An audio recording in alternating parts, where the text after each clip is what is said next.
Jack is out on bond. He's online, he's acting like nothing will happen. But behind the scenes, the charges are serious, the lawsuits are stacking, the public opinion is shifting, and the internet is watching every move he makes, like a ticking countdown. Will he walk away again, like he always does? Or is this finally the storm he can't outrun? Either way, the moment anything changes, we'll be right here, breaking it all down the second it drops. People didn't celebrate Jack's arrest because of the arrest itself. They celebrated because it symbolized something bigger, a breaking point. For months, Jack has stirred drama, disrespected people, used shock value, dodged accountability, escalated situations for clicks, played victim after creating chaos. The arrest represented the moment where the universe finally said, enough. But whether this truly becomes his downfall or just another headline he escapes is something only time can answer. Nothing prepared the internet for the CPS moment. Jack was live, yelling, being chaotic, until a Child Protective Services agent and 2 cops knocked on his door. They said someone filed a report involving a child. Jack froze. He doesn't even have a kid. The agent explained she legally had to speak with him before closing the case. Jack walked off camera, and the chat went insane. Was it real? Was it staged? Was someone trying to ruin him? Or was he trying to bait views during a dry week? No one knows. But everyone agrees. If it was real, it's serious. If it was fake, it's dangerous. And either way, the timing couldn't be worse. In October 2023, Jack showed up at David Doris's Halloween party like nothing could touch him. But the energy shifted fast. A verbal argument escalated. His bodyguard punched someone, and that someone filed an official lawsuit a few months later for assault and battery. The industry started seeing Jack not as an entertainer, but as a walking liability. Jack's recklessness hit a peak when he crashed a $200,000 McLaren live on stream. It was raining. The road was slick. But instead of focusing, he kept performing for the chat, cracking jokes and ignoring warnings. The crash was brutal. His cameraman got hurt, the car was destroyed, and within hours, the streaming platform Kick banned him. It was one of those rare situations where viewers weren't laughing, they were stunned. The carelessness was too much even for his fans. People didn't forget the endless clips of Jack running behind his security whenever someone approached him. There are entire compilations of him hiding behind bodyguards, sprinting away, or letting other people handle the mess he created. One clip at a gas station went viral because as soon as people realized he was alone, they confronted him. Within seconds, the situation escalated. They taunted him, threatened him, and he froze. Without the safety net of security, he didn't know what to do. Those clips damaged his image in ways he never expected.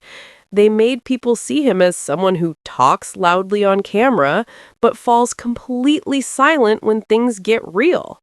Then came Natalie Reynolds with a new wave of allegations. She accused Jack of pushing younger girls toward adult content and brought up a specific case, a girl who had just turned 18. She claimed Jack got her drunk on a yacht and made her sign a contract the moment she became legally useful for his business. Jack denied everything, but by then the tweets had already spread to millions. Even people who didn't follow him started asking questions. Natalie described him as manipulative and obsessed with controlling income. She said he tried taking down her Instagram once she stopped making him money. These weren't small accusations. They painted a disturbing picture of a pattern he'd been hiding behind the streams and pranks. If there's one story that shaped how people feel about Jack, it's his relationship with McKinley. This wasn't just a casual thing. He married her live on stream in Vegas, brought up a prenup in front of her father, and added vows that said she gets nothing in a divorce, including her own earnings. Her father reportedly cried afterward. That alone sent shockwaves through the internet. But it got worse. McKinley said Jack pressured her into starting a NoF account. She didn't want to do it. It went against her values. She said he told her that if she refused, he'd send her home. And once she signed on, he controlled all the money, every dollar. He mixed business with their relationship to the point where she felt like she was being used for content, not cared for as a partner. When things fell apart, the situation got so messy, she had to call the cops just to collect her belongings. Jack tried blocking the officers, insisting they weren't allowed inside. The footage made him look controlling, panicked, and desperate to maintain power. For many viewers, that was the moment they stopped seeing him as chaotic entertainer and started seeing him as something else entirely. Jack stepped out of the station, smiled for nearby cameras, went live, and immediately started portraying himself like he was some hardened survivor. "Just got out of jail, guys. Taking my first shower." He talked about the cell like it was a national disaster, complained about how dirty the jail was, and exaggerated every detail as if he'd lived a lifetime in there. People weren't impressed. They were irritated. Here's why. The dramatics didn't match the reality. He wasn't locked up for days. He wasn't sitting through a trial. He wasn't fighting for survival. He was literally there for such a short time that most people spend longer waiting at the DMV. The way he told the story made it sound like he genuinely believed he'd earned some kind of street credit badge for surviving a holding area. And that's why viewers laughed. It wasn't sympathy. It wasn't poor Jack. It was, dude, really? But the deeper issue is this. The arrest wasn't a one-off moment. It was the latest chapter in a long, messy pattern. Here's the part most people ignored, the charges themselves. Jack walked away with 1 felony and 2 misdemeanors, and depending on how Florida decides to treat the case, the consequences could get nasty. The half-orange pill? Reportedly matching a Schedule II substance, something taken extremely seriously. The container with joints? Another legal problem added to the list. And resisting? That only strengthens the case against him. In Florida, a single third-degree felony can carry up to 5 years. 2 misdemeanors can add another 2 years. Worst-case scenario? 7 years. He went home acting like he survived a documentary about prison life. Meanwhile, the legal system was preparing to decide whether he's someone who needs a reality check bigger than anything a social media clapback could ever give him. It started with one chaotic scene on a Miami street. Jack yelling, pacing, refusing to listen, and repeating the same line over and over like he was trapped inside a glitching video game. "I'm chill. I'm chill." Except absolutely nothing about him was calm. Officers kept telling him to move to the sidewalk, and instead of doing literally the easiest thing in the world, he tried to challenge them like he was starting a duel in the middle of the street. A duel. In Miami, while being recorded.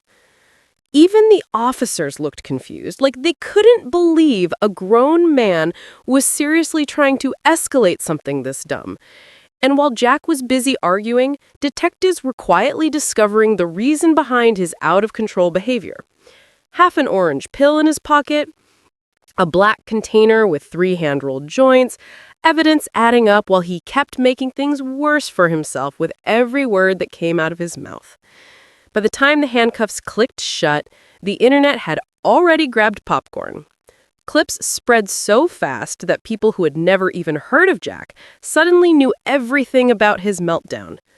But the real fuel came the moment he tried to flip the narrative online, acting like he'd survived a life sentence, when in reality, he was barely inside long enough to sit down. The internet exploded the second Jack Doe's arrest footage hit social media. It wasn't just trending, it was everywhere. For hours, people acted like the universe had finally delivered the one thing they'd been begging for. Jack behind bars, not for 5 minutes, but for real. The cheering, the memes, the celebration, it felt like the digital version of fireworks. But the wild part, most people were so focused on the spectacle, they didn't even bother to check what he was actually charged with. And once you dig into that part, the story becomes way darker and way more dangerous for him than anyone realized. Because depending on how things unfold, Jack isn't just dealing with some petty trouble.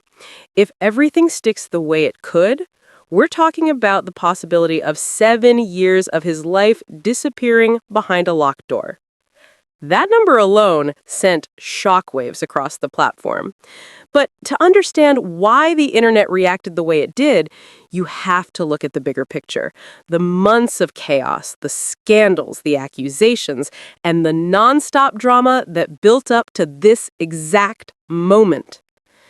And trust me, the arrest was just the beginning.